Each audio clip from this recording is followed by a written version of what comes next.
जय हिंद दोस्तों, मैं आदित्य कुमार स्वागत करता हूँ आप सभी को हमारे यूट्यूब चैनल आदि रूहब पे। हमारा जो बिहार स्पेशल का सीरीज चल रहा है, बिहार स्पेशल सीरीज के अंतर्गत हम लोग जो टॉपिक कवर कर रहे हैं, हमने पीछे बिहार के प्राचीन इतिहास, मध्यकालीन इतिहास और आधुनिक इतिहास को अच्छे से कवर करके आए हैं। अगर आप लोगों ने नहीं देखा है तो बिहार स्पेशल के एक प्लेलिस्ट करके हमारा चैनल में प्लेलिस्ट बना हुआ है, वहाँ पे आप लोग जाकर के देख सकते हैं। आज हम कवर करने हैं बिहार भूगोल के पार्ट 2। बिहार भूगोल के पार्ट 2 हमारा आने वाला है। हमने बिहार भूगोल के पार्ट 1 में बिहार के भूगोल का सामान्य परिचय को और कुछ टॉपिक को हमने डिस्कस किया था। आइए आज हम लोग स्टार्ट करते हैं आज की क्लास को। तो आज की क्लास में स्टार्ट करते हैं, हमारा है क्या, बिहार भूगोल का पार्ट 2। बिहार भूगोल पार्ट 2, इसमें हम लोग बात करते हैं बिहार के भूगोल। इसमें बिहार के भूगोल को हम लोग बिहार के भौतिक विज्ञान के अंतर्गत हम लोग 3 भागों में बांटा है। कितने भागों में? 3 भागों में बांटा है। 3 भागों कौन कौन है? तो बिहार के भूगोल पर्वतीय तराई क्षेत्र, दूसरा हो जाएगा मैदान, और तीसरा हमारा क्या है, पठार। तीसरा हमारा है पठार। इसके अंदर हम लोग बात करेंगे। तो हमने पिछले पार्ट 1 में हमने पर्वतीय तराई क्षेत्र के बारे में हमने कवर कर लिया था, पढ़ लिया था। इसके अंदर हमने सोमेश्वर श्रेणी को पढ़ा था, रामनगर दून और दून घाटी को हमने पढ़ लिया था। आज हम लोग पढ़ेंगे बिहार के मैदान। बिहार का हमारा मैदान जो आज का मेनली टॉपिक होगा हमारा बिहार का मैदान। इसमें हम लोग पढ़ेंगे उत्तरी गंगा का मैदान और दक्षिणी गंगा के मैदान के बारे में पढ़ने वाले हैं। तो ये हमारा बिहार का मानचित्र है। बिहार के मानचित्र में हम देख रहे हैं कि गंगा नदी बिहार के बीचों बीच से बहती है। बिहार के बीचों बीच से बहने के कारण गंगा नदी के उत्तर वाले क्षेत्र को उत्तरी गंगा के मैदान और दक्षिणी वाले क्षेत्र को दक्षिणी गंगा के मैदान में बांटती है। चलिए ये इसके बारे में हम लोग डिस्कस करते हैं। तो पहले हम लोग पढ़ते हैं गंगा का मैदान। गंगा का मैदान या मैदान, तो मैदान का निर्माण के बारे में बात करेंगे।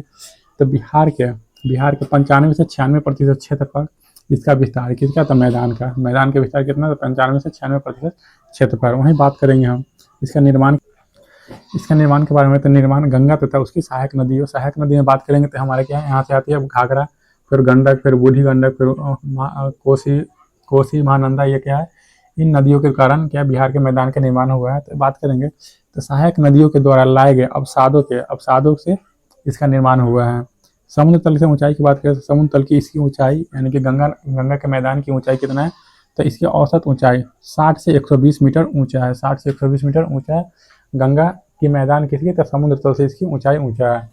बात करें तो गंगा की मैदान, तो गंगा नदी इस मैदान को 2 भागों में बांटती है। कितने भागों में? 2 भागों में बांटती है। पहला हमारा उत्तरी गंगा मैदान और दक्षिणी गंगा का मैदान। ये हमारे बीच से गंगा नदी बहती है। जो हमारे उत्तर वाला पार्ट को उत्तरी गंगा का मैदान कहते हैं और दक्षिणी वाले भाग को हम लोग दक्षिणी गंगा के मैदान के नाम से जानते हैं। तो बात करेंगे हम लोग, पहला हमारा हो जाएगा उत्तरी गंगा के मैदान। तो उत्तरी गंगा के मैदान के बारे में बात करें तो उत्तरी गंगा के मैदान, तो यह मैदान गंगा के उत्तर में स्थित है। गंगा के उत्तर में हम लोग देखते हैं ये गंगा नदी हमारे बहती है। गंगा नदी के उत्तर में क्या है? उत्तरी गंगा के मैदान। क्षेत्रफल की बात करें तो लगभग 59,980 किलोमीटर तक फैला हुआ है। इसे कितना? लगभग 59,980 किलोमीटर तक यह फैला हुआ है।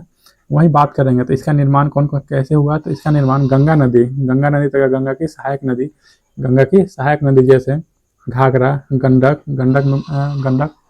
नदी और बूढ़ी गंडक नदी, बागमती, कमला, कोसी, महानंदा, ये सब नदियों के द्वारा लाए गए अवसादों से इसका निर्माण हुआ है। तो दोस्तों इसके बारे में बात करेंगे और डिटेल से। तो उत्तरी गंगा के मैदान के बारे में बात करते हैं। तो एक बार इसको फिर से रिसेट करते हैं, फिर बात करते हैं। तो आगे हम लोग बात करते हैं बिहार उत्तरी गंगा के मैदान के बिहार में बात करते हैं।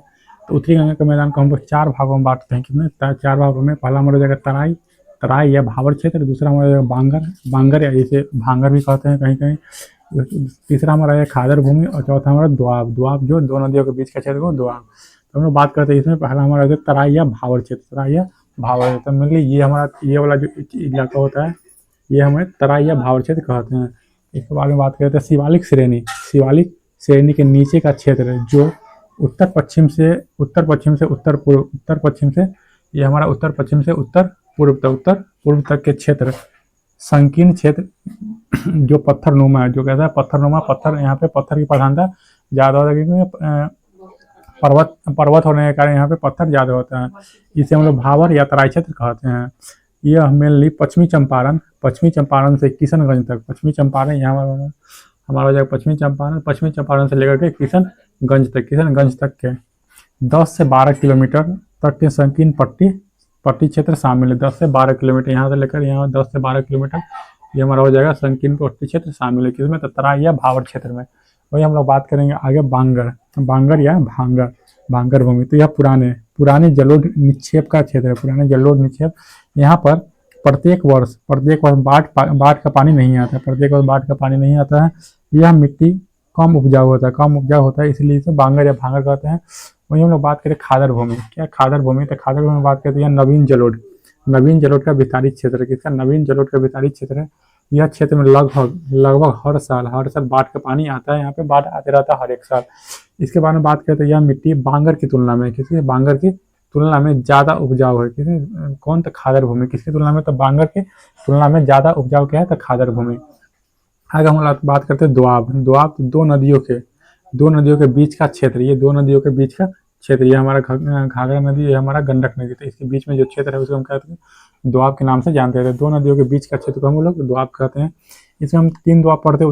उत्तरी मैदान में हम लोग कितने 3 दोआब पढ़ते हैं मेनली, तो 3 दोआब हमारा जाएगा घाघरा और गंडक का दोआब, दूसरा हमारा जाएगा बूढ़ी गंडक और कोसी का दोआब, और तीसरा हम लोग बात करें तो कोसी और महानंदा का दोआब। ये हमारा हो जाएगा घाघरा और गंडक का दोआब, ये हो गया। वहीं बात करें तो यहाँ पे हमारा बूढ़ी गंडक और कोसी का दोआब, और कोसी और महानंदा का दोआब हमारा हो जाएगा तीसरा। तो इस तरह हमने उत्तरी बिहार के मैदान के बारे में बात किया। अब इसको रीसेट करेंगे और फिर से हम लोग यहाँ पे लिखेंगे दक्षिणी बिहार के मैदान। ये हमारा दक्षिणी बिहार के मैदान के बारे में हम लोग डिस्कस करते हैं। दोस्तों तो आगे बढ़ते हैं, आगे हम लोग देखते हैं दक्षिणी गंगा के मैदान। क्या दक्षिणी गंगा के मैदान, हमने उत्तरी गंगा के मैदान को अभी देखा। दक्षिणी गंगा के मैदान के बारे में बात करें तो यह गंगा नदी के दक्षिण में स्थित, गंगा नदी के दक्षिण में, ये बीचों बीच हमारा गंगा नदी जाता है। गंगा नदी के ये हमारे दक्षिणी वाला भाग में क्या है, गंगा का मैदान स्थित है। गंगा के मैदान के बारे में बात करें तो यह लगभग 33,670 किलोमीटर तक फैला हुआ। कितना, लगभग 33,670 किलोमीटर तक इसका विस्तार है किधर, दक्षिणी गंगा के मैदान के। आगे हम लोग बात करें तो यह गंगा नदी तथा गंगा की सहायक नदी जैसे कर्मनाशा, सोन, फल्गु, पुनपुन और किऊल आदि नदियों से मिलकर बना है। यहाँ से कर्मनाशा नदी जाती है, सोन पुनपुन किऊल आदि नदियों से मिलकर क्या है, ये मैदान का निर्माण हुआ है। आगे बात करते हैं यह पुरानी जलोढ़ मृदा का विस्तृत क्षेत्र है। किसका, पुरानी जलोढ़, क्योंकि यहाँ पर प्रत्येक वर्ष बाढ़ नहीं आता है। यहाँ प्रत्येक वर्ष क्या होता है, बाढ़। ये उत्तरी वाले इलाकों में बाढ़ आता है, या दक्षिणी वाले इलाके में प्रत्येक वर्ष बाढ़ नहीं आने का ये है कि पुरानी जलोढ़ मृदा का विस्तृत क्षेत्र है। ढाल के बारे में बात करें तो ढाल दक्षिण पश्चिम से उत्तर पूर्व की ओर है। यहाँ दक्षिण पश्चिम से उत्तर पूर्व की ओर है, इसका ढाल दक्षिण पश्चिम से उत्तर की ओर है। दोस्तों आगे हम लोग बात करें तो इसे हम लोग 3 उपवर्गों में बांटते हैं। कितना, 3 उपवर्गों में बांट करके पढ़ते हैं। 3 उपवर्ग कौन कौन है, तो पहला हमारा गंगा और सोन का दोआब। कितना, गंगा और सोन का, यहाँ से हमारा गंगा नदी आती है और यहाँ से हमारा सोन नदी आता है। तो गंगा और सोन का ये वाला क्षेत्र क्या हो जाएगा, गंगा और सोन का दोआब। तीसरा हमारा जाएगा मगध का मैदान। कितना, मगध का मैदान, ये हमारा बीच वाला जो इलाका हो जाता है क्या है, मगध का मैदान। वहीं तीसरा इधर आ जाएगा हमारा अंग का मैदान। ये हम अंग का मैदान को पढ़ते हैं, इसे अंग का मैदान। दोस्तों इस तरह हमने उत्तरी बिहार और दक्षिणी बिहार को अच्छे से कवर किया। आगे इसके बारे में पढ़ेंगे हम कल की क्लास में। हमारा टॉपिक हुआ पठार और जलवायु। तो क्लास जरूर देखिएगा, कैसी लगी जरूर बताइएगा कमेंट बॉक्स में, और वीडियो को लाइक कीजिएगा, दोस्तों के साथ शेयर कीजिएगा और चैनल को सब्सक्राइब कीजिएगा, और कमेंट में सजेशन जरूर दीजिएगा कि कहाँ सुधार करने की ज़रूरत है। हम जरूर सुधार करेंगे। मिलते हैं अगले वीडियो में, तब तक के लिए जय हिंद।